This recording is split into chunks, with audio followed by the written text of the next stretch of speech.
जब हम अपवर्तन की बात करते हैं ना, तो अगर मान लो ये है वायु, ठीक है, और ये क्या है, कांच की सिल्ली, कांच की सिल्ली, ठीक है।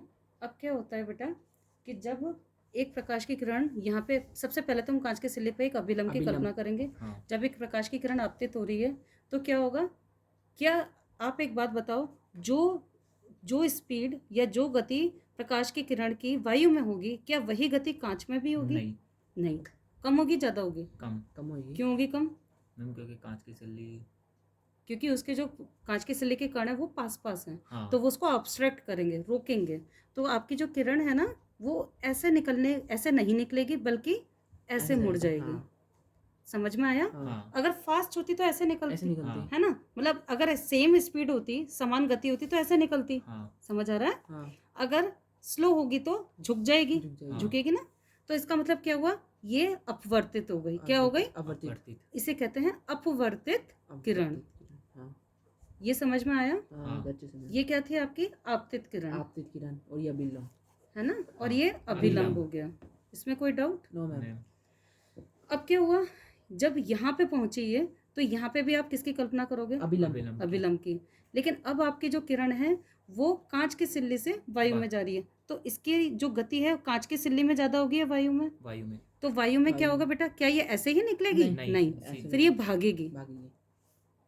समझ आया? थोड़ा सा इसको ऐसे कर देती हूँ, ऐसे। समझ आ रहा है, नहीं आ रहा? हाँ मैम, आ गया। इसमें कोई डाउट आपको? नहीं। और क्या होगा, ये किरण और ये किरण, ये आपतित है और ये निर्गत है। निर्गत मतलब निकलने वाली, है ना। ये दोनों किरणें क्या होंगी, समांतर हो जाएंगी। क्या होंगी? समांतर। और जब आप इसको इधर पीछे की तरफ डॉट करके आगे बढ़ाओगे ना, ठीक है, तो इसके बीच में जो दूरी होगी ना, इसको स्केल से बनाना, ऐसे रफ मत बनाना, जैसे मैं बना रही हूँ। इसे क्या कहते हैं? पार्श्व विस्थापन। क्या कहते हैं? पार्श्व विस्थापन। पक्का? तरीके से ये कांच के सिल्ली का द्वारा मैंने आपको अपवर्तन समझाने की कोशिश की है, ठीक है।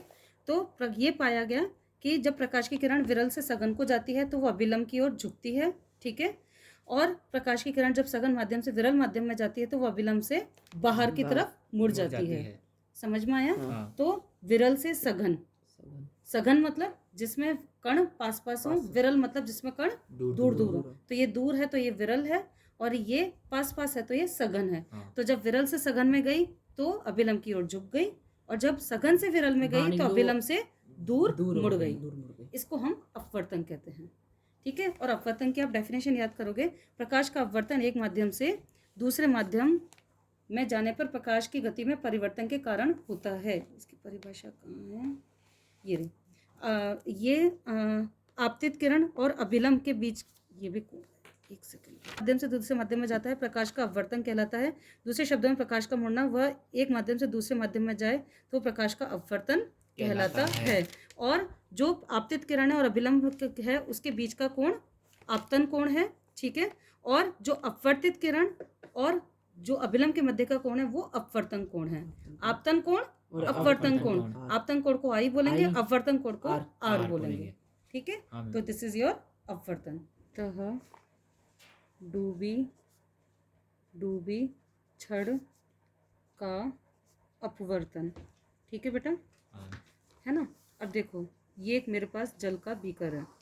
क्या है? जल का बीकर है ना। ये पानी की सरफेस है, यानी सतह, ठीक है, पानी की सतह है ना। स्केल है क्या तुम लोग? ठीक है, जो डूबी हुई है ना बेटा, इस तरीके से।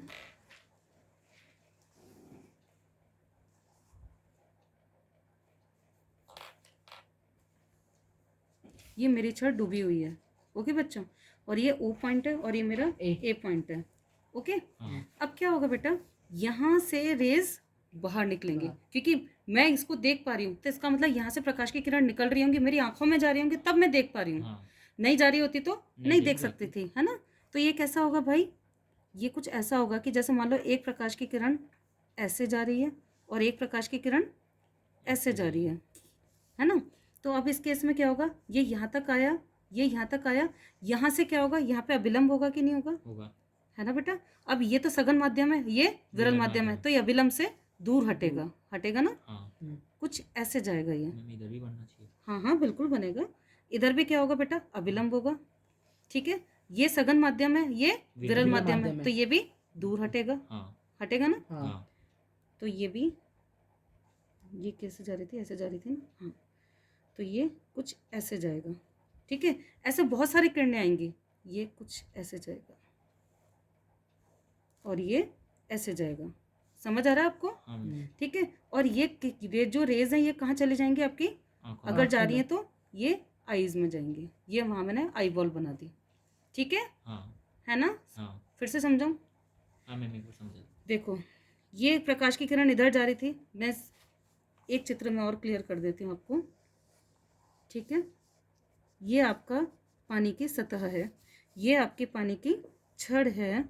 ठीक है ना भाई। हाँ ये ए पॉइंट हो गया, ये ओ O पॉइंट हो point। गया। अब यहाँ से दो किरणें जाती हैं ऐसे और एक मैम, एक पहली। ऐसे। ठीक है भाई, अब यहाँ पे क्या होगा, अभिलंब अभिलंब। होगा। यहाँ पे भी क्या होगा, अभिलंब। अभिलंब होगा। यहाँ से भी क्या होगा बेटा, दूर हटेगा। दूर। हाँ, है विरल ना? माध्यम में जाएगी, सरल माध्यम से विरल माध्यम में जाएगी। हाँ, ये ठीक है, और यहाँ से भी क्या होगा, दूर हटेगा कि नहीं। हाँ तो ये दूर हट गया, हट गया। हाँ हाँ अब तो क्लियर है। हाँ। उसमें थोड़ा सा हौच पौच हो गया था, तो ये क्या हो गया, आपकी आई बॉल में आ गया। तो आपको ये यहाँ से मुड़कर, ये पूरा पानी है आपका, है ना, यहाँ से मुड़कर किरणें कहाँ चली गई, इस हाँ, तरह से आँख में। आँख में। फैल गई। लेकिन एक्चुअली में क्या होगा, जब आपकी आंख देखेगी ना, तो ये जो यहाँ पे जो अपवर्तन हुआ है ना, यहाँ से हमें कैसा दिखाई देगा, हमें ये इस यहाँ से आते हुए दिखाई देंगे। हम इसको पीछे की तरफ खींच लेते हैं। समझ आ रहा है, नहीं आ रहा? हाँ ये हमें कहाँ से आती हुई दिखाई देगी, इस पीछे से, इस ओ डैश बिंदु से आती हुई दिखाई देगी। देगी। समझ आ रहा है, नहीं आ रहा? आगे तो आगे। मुझे ये ओ बिंदु कहाँ दिखाई देगा, ओ डैश O पर डैश दिखाई देगा। इसलिए पानी के अंदर जो कांच की छड़ होगी, उसकी ऊंचाई आपको तल से कम दिखाई देगी। कम दिखाई देगी। ऐसे तल भी आपको उठा हुआ दिखाई देगा। हाँ ये इसका कॉन्सेप्ट है कि क्यों हमें झुकी हुई प्रतीत होती होती है। है। हाँ मैम। हम इस पे फोकस कर रहे हैं, है ना। प्रकाश के अपवर्तन के नियम क्या होते हैं, तो प्रकाश के दो नियम हैं अपवर्तन के। ठीक है, पहले नियम के अनुसार आपतित किरण, अपवर्तित किरण और आपतन बिंदु पर अभिलंब, तीन सभी एक ही तल में होते हैं। देखो, ये वायु है, ये कांच कांच है। तो जब एक आपतित किरण आ रही है तो ये आपतित किरण है, हाँ ये आपका अभिलंब है, और ये आपकी अपवर्तित किरण है। दिख रही है कि नहीं? हाँ हाँ तो ये तीनों के तीनों, आपतित किरण, अभिलंब अभिलंब। और अपवर्तित किरण, तीनों एक ही तल में हैं, है कि नहीं? हाँ इसी तल पे। समझ आ रहा है बेटा? हाँ ये ये इसका तीनों। पहला है ना नियम है। ठीक है, ये तीनों एक ही जहाँ में। जहाँ ये जो है, जो जो मतलब ये वाला जो तल दिखाई दे रहा है ना आपको, गेटिंग माय पॉइंट?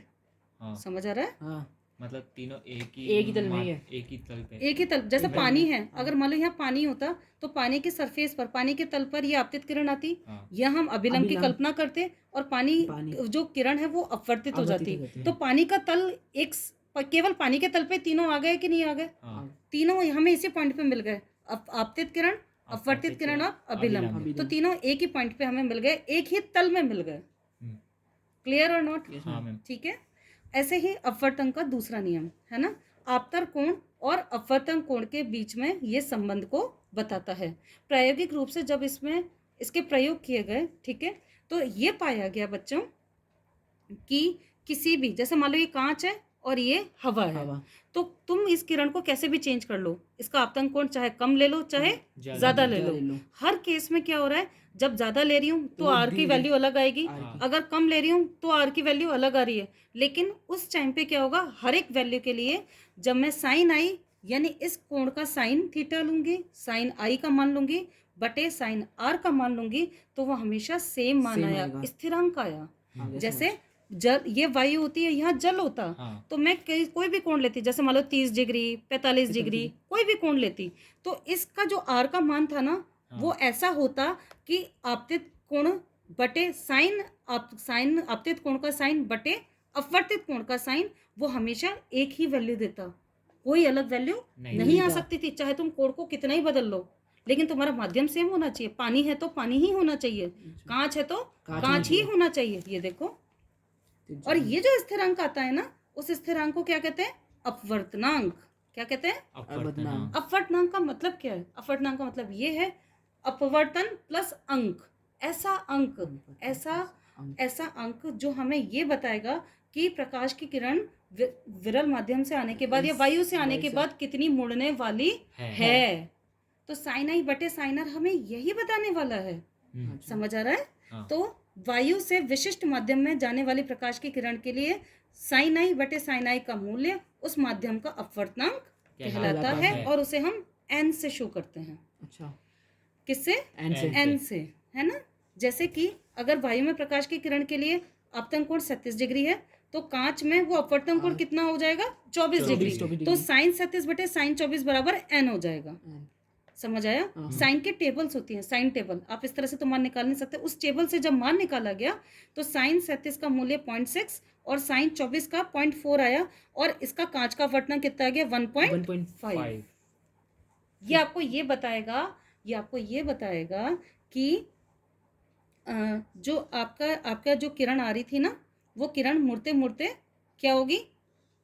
मतलब सीधे आते आते मुड़ जाएगी वो अभिलंब से। समझ आ रहा है? हाँ। अगर समान माध्यम होता तो क्या होता?